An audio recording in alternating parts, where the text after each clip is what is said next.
Seja muito bem-vindo a mais um vídeo aqui no canal do Raul Martins. E agora começamos, Deus queira, a ter uma frequência maior aqui no YouTube. Eu vou gravar mais vídeos por semana, porque neste 2025 eu quero que o meu YouTube cresça e exploda. Então eu vou fazer a minha parte, que é gravar mais vídeos com a qualidade cada vez maior. E você, eu espero que faça a sua parte, a saber, curtir os vídeos e especialmente inscrever-se no canal e mandá-los para outras pessoas, tá? Primeiro dever é este, para que o canal cresça. E agora, além do dever, eu quero fazer um comunicado e um chamado quase a você. É porque no dia 8 de dezembro eu vou dar uma aula aberta sobre o livro Tudo é Rio, da Carla Madeira. E será uma aula, eu prometo, no mínimo curiosa e talvez inesperada para muitas pessoas. E no final da aula eu vou abrir as inscrições para o meu clube de leitura, no qual vamos ler os livros que eu vou deixar aqui embaixo aqui. Vou explicar como funciona o clube melhor aqui na descrição, tá bom? Então, aula aberta ao vivo no dia 8, de graça, certo? E no final da aula, a abertura das inscrições para o clube com uma comissão especial para quem estiver lá e para os primeiros alunos, beleza? Então,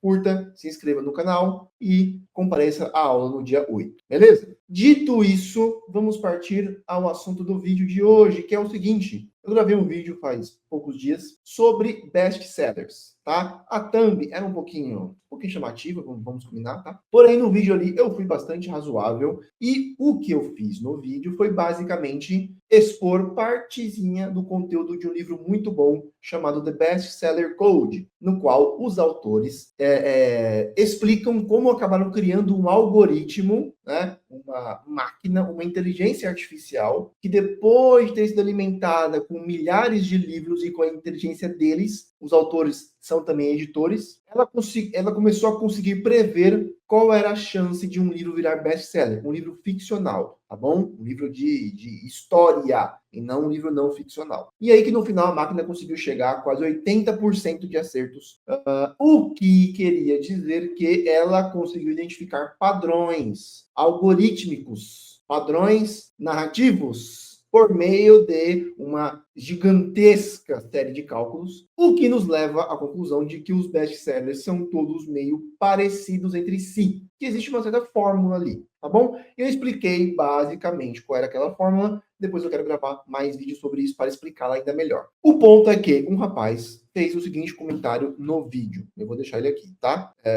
Foi um comentário muito educado, bastante... Peraí, deixa eu ver se eu consigo... Eu tenho que fazer uma coisa aqui antes, peraí.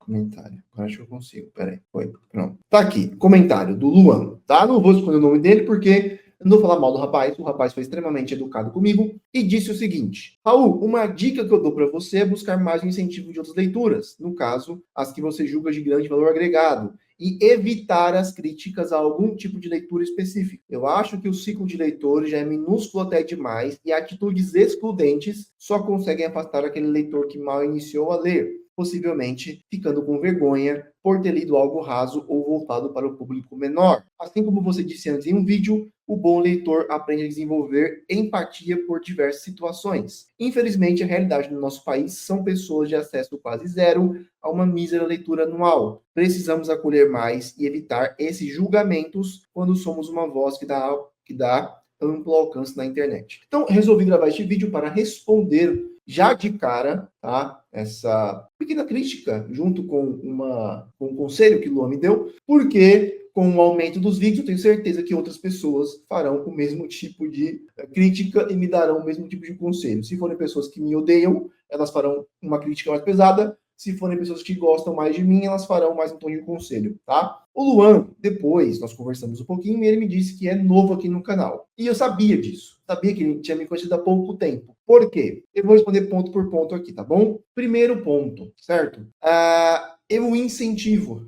Se existe alguém que incentiva a leitura aqui de grandes clássicos, tá? De livros que, como o Luan diz, eu julgo de valor agregado. Nesse caso, não sou apenas eu, né? São séculos de tradição e um consenso que não é absoluto, mas é um consenso bastante forte de indivíduos extremamente inteligentes, extremamente cultos e extremamente sensíveis, seja como for, eu estou sempre incentivando a leitura de clássicos. E não faço isso apenas com resenhas, tá? Eu não pego, sei lá, Crime e Castigo e eu falo, gente, vou gravar um vídeo sobre Crime e Castigo. Eu vou falar para vocês tudo que eu achei do livro. Não são vídeos apenas de meras impressões pessoais. São vídeos que foram fruto de estudos. Eu estudo para fazer os vídeos. Eu vou ler a fortuna crítica do autor. Eu vou ler outros livros do autor. Eu vou ler artigos acadêmicos sobre o autor, certo? E eu faço tudo isso junto com a bagagem que eu já tenho de outras leituras, tanto do mesmo autor, às vezes, quanto de outros autores, em quase todas as vezes. Porque eu já leio faz um tempinho, e eu já trabalho ensinando livros faz uns 4 anos, pelo menos. Antes disso, eu trabalhava ensinando português, tá? Mas o que isso tem a ver com a história aqui? Para que eu não me perca. Primeiro lugar, certo? Quando eu vir aqui criticar um livro, quando eu criticar algum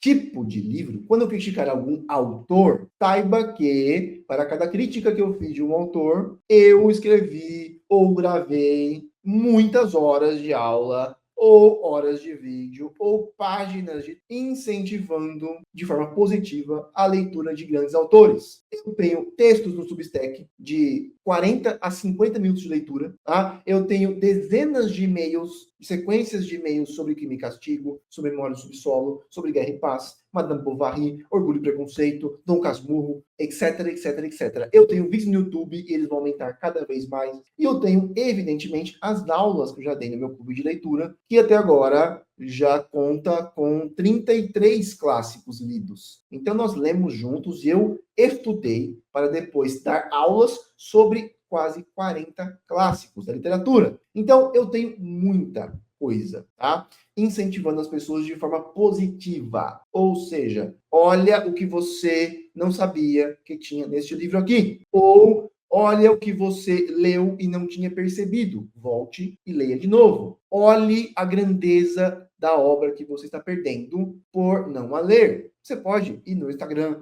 você pode se cadastrar na minha newsletter, você pode ir no meu Substack, você pode ir no meu clube, você pode vir no meu YouTube, que não falta conteúdo nesse sentido, tá bom? Porém, aqui entra o ponto do vídeo. Ele me aconselha, né, a fazer mais esse trabalho positivo, que eu já faço em grande parte do tempo, mas a segunda parte aqui pega. E evitar as críticas a algum tipo de leitura específica, tá bom? Qual é o pressuposto aqui? O pressuposto é que, se eu criticar algum tipo de livro, se eu mostrar, olha gente, tá vendo? Esse livro aqui é ruim, né? Ou então, esse livro aqui comparado com o outro livro, ele não chega perto, existe uma diferença de valor literário, de valor no sentido de criação de personagens, existe uma diferença simbólica, uma diferença cultural. Basicamente, um livro é melhor do que o outro, gente, tá bom? Eu não vou... assim, se você vai me seguir neste canal, já saiba disso aqui. Eu não vou negar a verdade de que existem livros que são mais valiosos do que outros, ok? Que não quer dizer que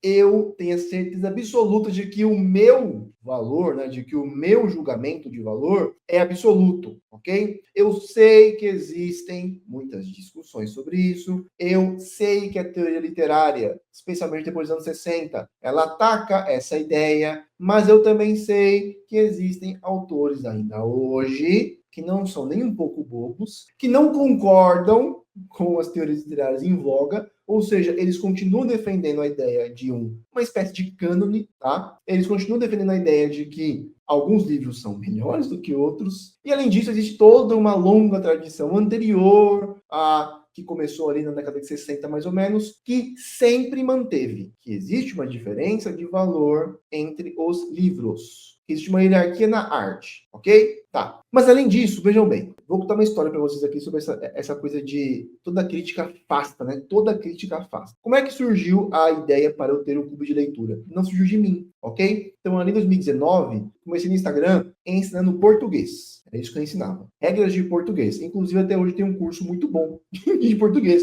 Nem falo dele direito porque eu mudei de nicho, porque eu não gosto de ensinar português, tá? Meu negócio é ler e escrever. Eu, seja como for, estava meio perdido naquela época, eu falei, caramba, o que eu preciso fazer, né, da minha vida? Eu não quero mais ficar no português, mas preciso ganhar dinheiro, preciso sustentar minha família. E aí aconteceu que uma amiga minha, Mariana Brito, fez uma postagem no Instagram dela que era polêmica, ok? A postagem era: não adianta você ler se você só lê coisa que não presta. Maluco, foi assim, um apocalipse nos comentários daquela postagem. O negócio viralizou, muita gente, né, chulapou ela, etc. E eu só fiquei observando de longe, de camarote. Até a hora que eu pensei, cara, eu queria entrar nessa discussão aí, porém de uma forma mais incisiva, digamos, de uma forma mais eficaz, sem ficar só em abstrações e teorias. Eu queria mostrar na prática se havia de fato uma diferença de valor entre livros. Que qual foi o argumento de muitas pessoas ali nos comentários? Não existe isso de livro melhor e livro pior. O que importa é ler. Isso é elitismo literário, isso é elitismo cultural. Né? Então eu falei, cara, todos os argumentos se baseiam na ideia de que é errado, é absurdo você dizer que um livro é melhor do que o outro, basicamente. Então o que eu fiz? Eu peguei, né? Falei, cara, como é que eu poderia mostrar isso? Então eu escolhi, né, resolvi fazer o seguinte: eu peguei uma cena de beijo em um livro popular e de gênero, Crepúsculo. Um livro famoso que muita gente já tinha lido e que é um livro que fez um sucesso estrondoso, tá? E depois eu peguei uma cena de beijo em Dom Casmurro, a famosa cena da Capitu e do Bentinho. Primeiro beijo ao qual se seguem os famosos olhos de ressaca. Na verdade, o famoso beijo que se segue aos olhos de ressaca, né? Uma coisa é eu não lembro o que veio primeiro, eu não lembro que veio se é o beijo ou se é o olhar antes. O que importa, eu peguei uma cena de beijo em um livro popular, famoso, né? Enfim, pop e de gênero, e eu comparei com um livro da alta literatura, da literatura clássica. Mas, Raul, é injusto, é uma falsa equivalência, não são livros com o mesmo objetivo. É claro que não são livros com o mesmo objetivo. Eu não estava dizendo que os livros tinham o mesmo objetivo. Eu estava dizendo que tanto o objetivo de Dom Casmurro quanto a sua execução eram superiores ao objetivo e à execução do livro da Stephenie Meyer, certo? Beleza? Se o objetivo do Crepúsculo é entretenimento, o que é óbvio que é, ele é dirigido a um público mais novo, é óbvio que é, isso não quer dizer que Dom Casmurro, por estar almejando um outro objetivo, não possa ser melhor. Ou não quer dizer que o objetivo a que o Dom Casmurro almeja não possa ser de um valor mais alto que o mero entretenimento meio que descartável para adolescentes. Mas é tão óbvio, né? Ok? Então, eu comparei. Falei, olha, tá vendo tudo o que você tem em uma cena de beijo? Eu expliquei toda a simbologia dos olhos de ressaca, né? Que a ressaca ali não quer dizer olhos de bêbada, quer dizer um olhar de ressaca do mar, que o mar é um símbolo recorrente para a Capitu ao longo de todo o livro, que a Capitu é uma espécie de enigma no livro, certo? Que a Capitu, como o mar, pode ser ao mesmo tempo pacífica e convidativa na superfície, mas talvez, pelo menos, segundo o olhar do Bento, esconda uma tempestade, esconda coisas perigosas no seu fundo e que a ressaca do olhar da Capitu arrastou o Bento para dentro de si, arrastou o Bento para aquele mar, né, gigantesco e vasto, aquele mar de cujas espumas a Capitu surge, porque o Machado também liga Capitu a Vênus. Então, existe toda uma série de ligações simbólicas e mitológicas, alusões culturais, que fazem com que Capitu se torne muito mais do que uma mera mulher que chifrou ou não chifrou Bento. O livro se eleva, ele incha, ele adquire uma nova importância, ele se universaliza, ok? E você não encontra nada disso em Crepúsculo, que é um livro para que você leia rapidamente e depois esqueça. E eu, inclusive, fui bastante incisivo em Crepúsculo, né? Eu tirei sarro do livro. O que aconteceu é que uma gigantesca, né, parcela de pessoas do meu Instagram quiseram ler Dom Casmurro. Elas não se sentiram assim, meu Deus, né? Alguém tirou sarro do livro de que eu gostava, vou parar de ler. Elas quiseram ler Dom Casmurro. Por quê? Porque eu comparei um livro com outro. E elas finalmente entenderam. Ah, tá, então não é só balela quando dizem que um livro de alta cultura, né, um livro clássico da literatura, quer dizer que não é balela apenas quando dizem que ele é um clássico, porque o tempo provou seu valor, por assim dizer. Existe algo aqui, existe algo de objetivo, existe uma diferença de fato, ok? Porque assim, gente, isso está ligado a uma outra coisa. Por quê? Porque a gente acha que nós sempre precisamos nivelar por baixo aqui no Brasil. Porque a gente acha sempre que o brasileiro, ao se deparar com uma crítica, vai inevitavelmente desistir. Por que será que ninguém aposta, pelo menos em algumas pessoas, para que elas ouçam uma crítica e queiram melhorar? Por que ninguém aposta no fato de que o brasileiro, talvez, quando alguém lhe mostre que existe um bem superior, porque ninguém aposta no brasileiro querendo um bem superior, em vez de ficar com raiva de você ou triste porque você lhe mostrou a diferença, ou deprimido e desista. Eu apostava no fato de que quando eu mostrasse de uma forma que fosse mais ou menos, no mínimo, convincente, que existe uma diferença.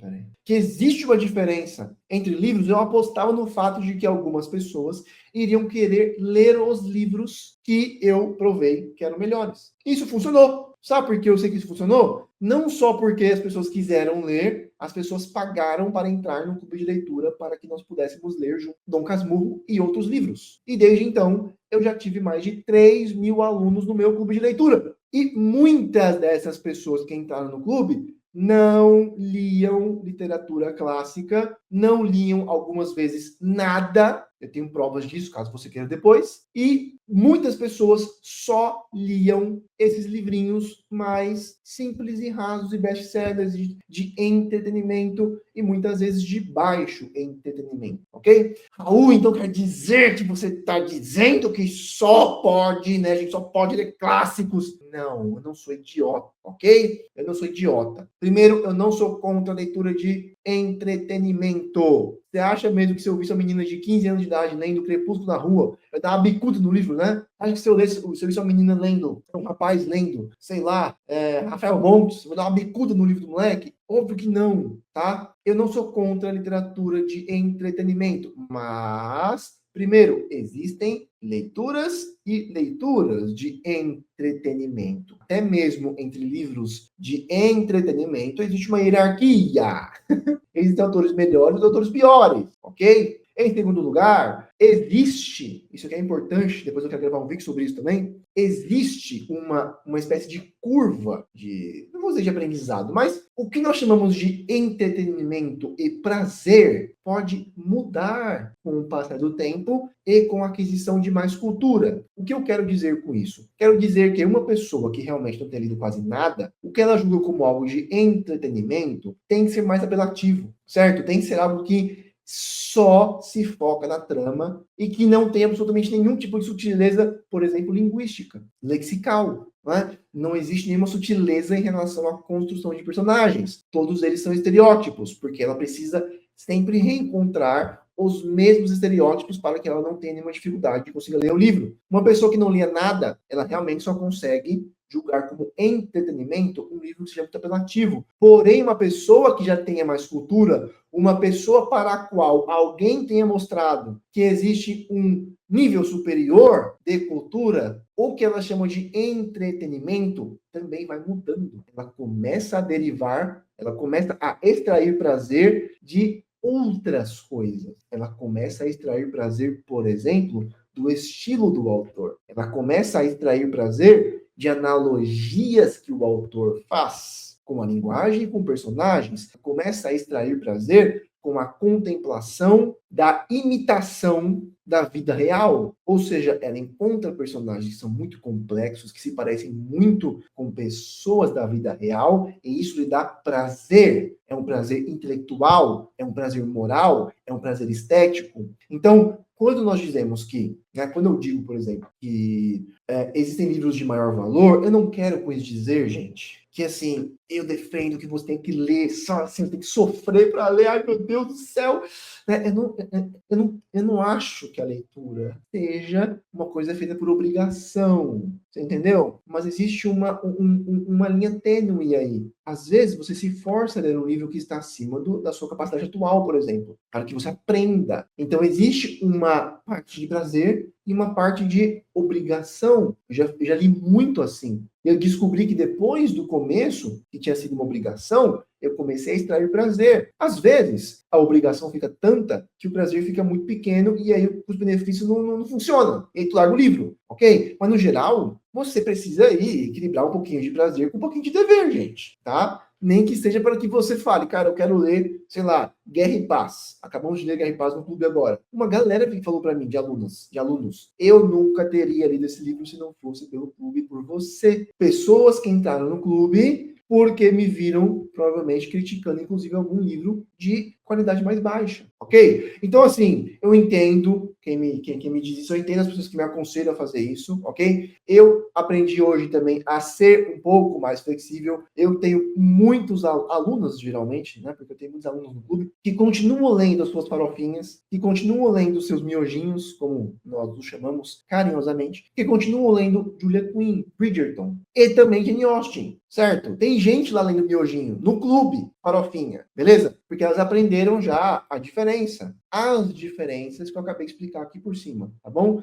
Cada um dos tópicos que eu abordei aqui por cima daria um vídeo completo e eu quero fazê-los ao longo dos próximos dias. Então me cobrem depois aqui, tá bom? Mas a ideia geral é essa, beleza? Eu acredito no brasileiro que, ao receber uma crítica, que não é ele direcionada, tá? Ela é ao livro. Eu não critico o leitor que é burro, né? Ah, seu jegue, seu jumento, sua anta, fica longe de mim. Não é isso que eu faço. Eu digo, o livro tem X, Y, Z aqui, tá vendo? Ó? Tá vendo? Isso aqui é clichê, tá vendo? Isso aqui é um gatilho, tá vendo? Isso aqui é manipulação, tá vendo? Tá vendo? Tá vendo? Tá vendo? Tá vendo? Então a pessoa olha a crítica ao livro e pode pensar, caramba, então eu gosto de uma coisinha bem simplesinha, né? Bem formulaica. Eu quero algo mais. Eu vou confiar sempre no brasileiro que quer algo mais. Se você não gostar de vídeos, por exemplo, que sejam assim mais de crítica, não os veja, tudo bem, tá? Você pode ver os outros vários vídeos que eu farei que serão positivos, no sentido de assim, eu vou elogiar um livro, um autor ou alguma coisa, tá bom?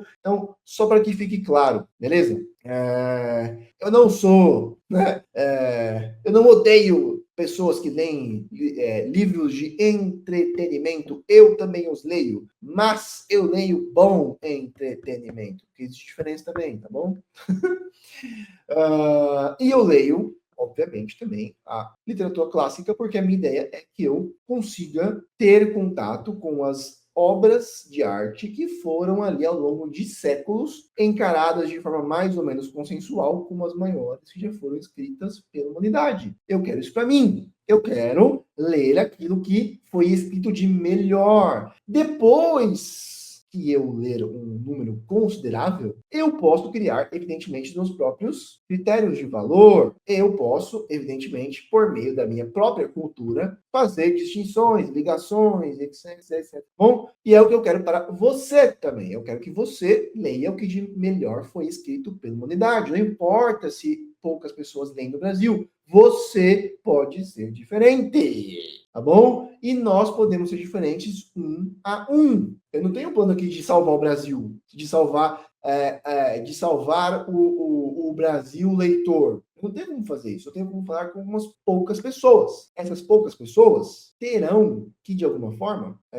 aceitar que eu não vou ser aqui mais um passando a mão na cabeça de todo mundo que leia qualquer coisa 24 horas por dia. Eu vou fazer algumas críticas. Elas foram embasadas, eu estou aberto a discussões, vocês podem tê-las aqui na descrição do vídeo, né? Ou melhor, vocês podem comentar aqui embaixo, mas eu queria já deixar isso bem claro desde agora para que nós possamos continuar o canal com mais fluidez, ok? Então é isso, vamos continuar aí, depois comentem aqui o que você acha, eu posso depois aí tirar vídeos futuros dos comentários de vocês, beleza? Então, reforço o convite, dia 8 agora de dezembro, aula ao vivo sobre Tudo é Rio, da Carla Madeira, aqui no YouTube. para que você se inscreva na aula. Vou deixar o link aqui embaixo na descrição do vídeo, beleza? E é isso. Curta o vídeo, mande para um amigo ou uma amiga. Até mais. Tchau, tchau.